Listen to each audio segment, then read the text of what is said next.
Bring him out. Hey, you love him.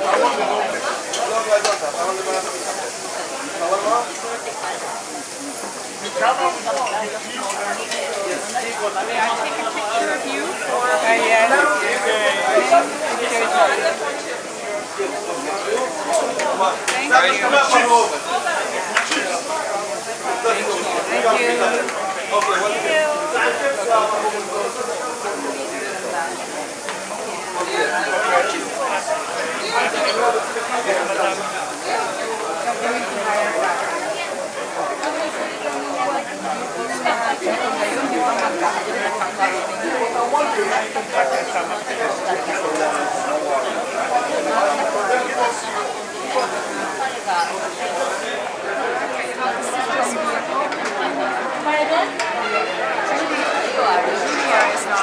I'll get a picture after, sorry. You go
So I wanted you to see, first of all, the Christian Quarter, and one of the famous gates of that Christian Quarter leading to the right, the Armenian Quarter, and to the Jewish Quarter.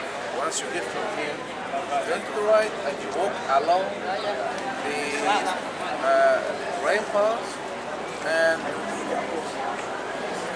at your right hand side you have here the ancient location for the Herodian Palace. But Herod himself has built for himself a huge palace. And it is believed that the historical way of the cross would be from this area. And why is that? Because Pontius Pilate, when he should leave Caesarea Maritima to come to Jerusalem during the Jewish feast, as a Roman procurator, he would not stay in a military garrison. He would rather stay in a palace. Yeah. And he will stay in one of the huge wings that Herod has left. So most probably Herod Antipas and Pontius Pilate were staying within the same vicinity but in different towers. Herod Antipas would be staying in the palace that his father built here. So Pontius Pilate has also relocation for him, as you know, the relation between Herod's family and the Romans are really very good. We say that Herod was more Roman than the Romans themselves. So that's why we can assume that the beginning of the way of the cross could be also from this area. If you believe that Jesus was sent to the place where a king could stay, which is a palace. Okay? So this is Jaffa Gate. We're exiting from Jaffa Gate and going to the bus. Now from the bus we're going to the top of Mount of Olives.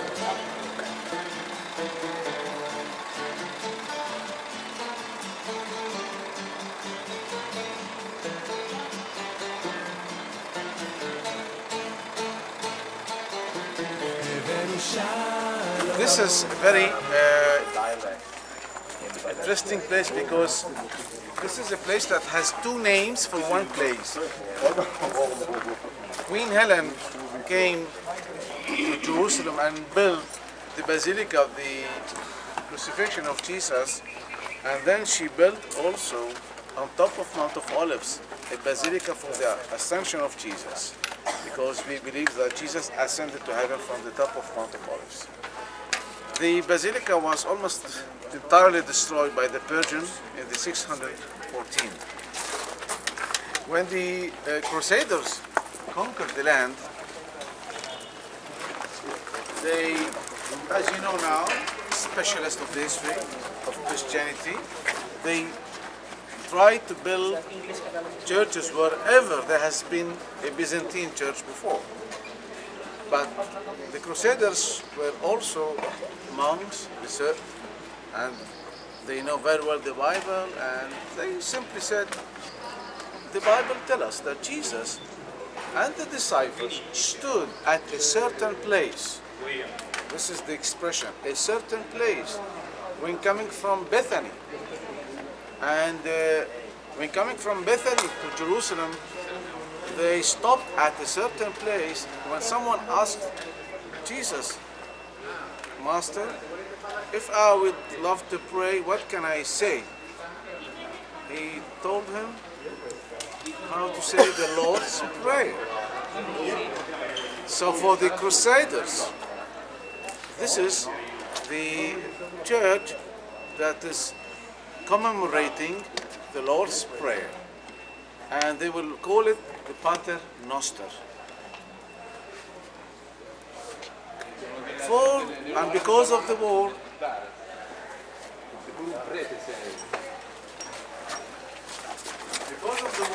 Muslims and Christians, the church will not be complete, and it will be neglected until, from the 13th century, until if woman or princess whose name was Aurélie de la Tour d'Auvergne. Aurélie, out of the Tower of Auvergne in France. Some said that she's mixed, has mixed origin French-Italian. She came in the 19th century and bought a piece of land on this area, and she built a convent for the Carmelites, just opposite, next to us. And she had a vision, a dream. In this dream, it was indicated to her the place where a grotto used to exist. So far, the cave that you're going to see was not revealed to anybody. And she will pass away without seeing the cave. Since we mentioned Carmelites, traditionally Carmelites and the French government will be connected. So the French government and France will be in charge of this site, and they will ask the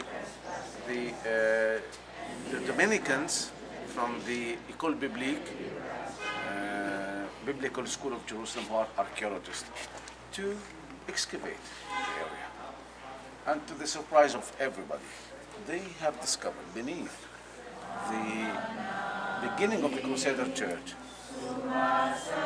they will discover the first century grotto where Jesus stopped with the disciples and answered about the prayer, which can be said anywhere and anytime. And for this purpose, while she was alive, this princess asked for the building of many representations in different languages for the Lord's Prayer. At her time, she spent from her own money, like the building for 42 plaques in ceramics in 42 languages, in addition to the church. Today we have more than 200 representations in different languages. Some are still spoken, others are not. But you have the Aramaic, and inside you have the Syriac. Do not forget that Jesus taught the Lord's Prayer in Aramaic, because this was the spoken language at that time. Everybody used to speak Aramaic. The Syriac language is the most advanced and the closest to the Aramaic language. Here they have written the Aramaic with Hebrew alphabets, actually. Actually, we can say that the Hebrew is a sister from the Aramaic, which is, the Aramaic is the base of everyday languages.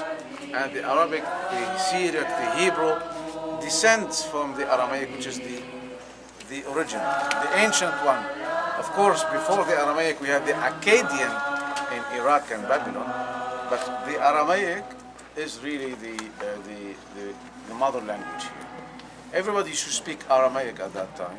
The Hebrew language was the language of the religion.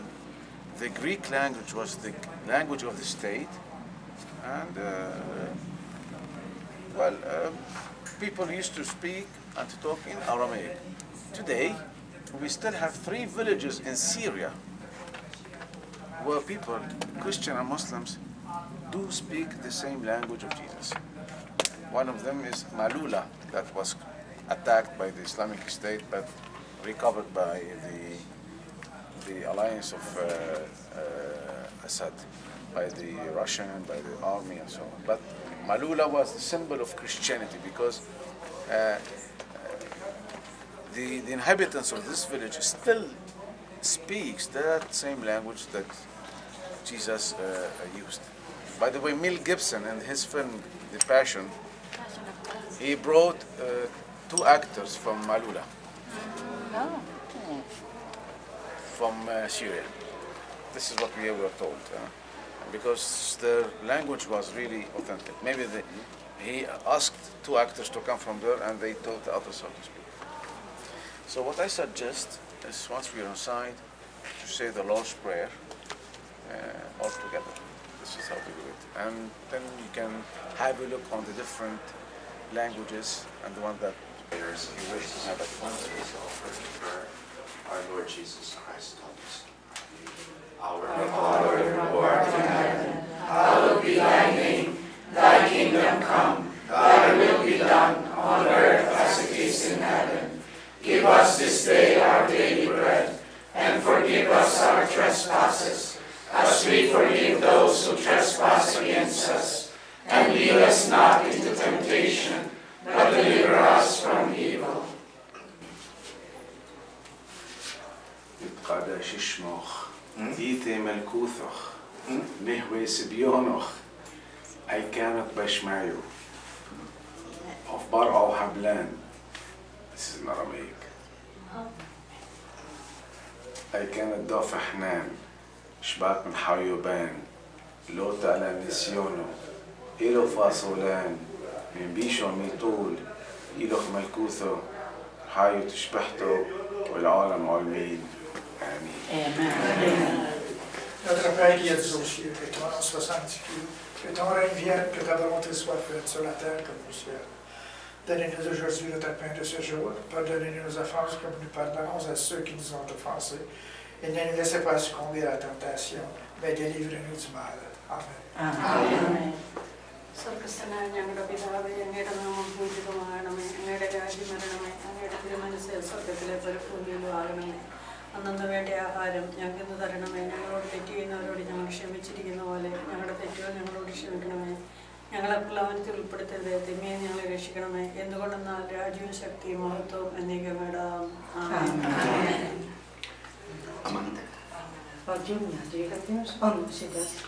Amin cuma selamanya sampai namamu, maafkan karyamu, sendiri untukmu, itu sesumpah para nasrani. Yang memagi dengan kami kakari, sarau-arau, at patawarin kami sami mangsama.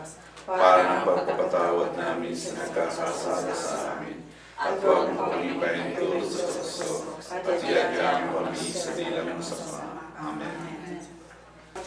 Geef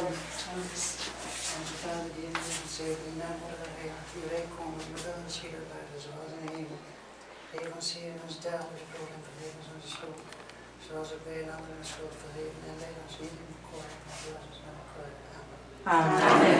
Amen. 在天我等父者，我等願以明見聖與個臨界，以致聖行於地與天然。我等望以今日與我可以用糧，而免我債，如我亦免負我債者。又不我許陷於誘惑，但救我於兇惡嘛。阿門。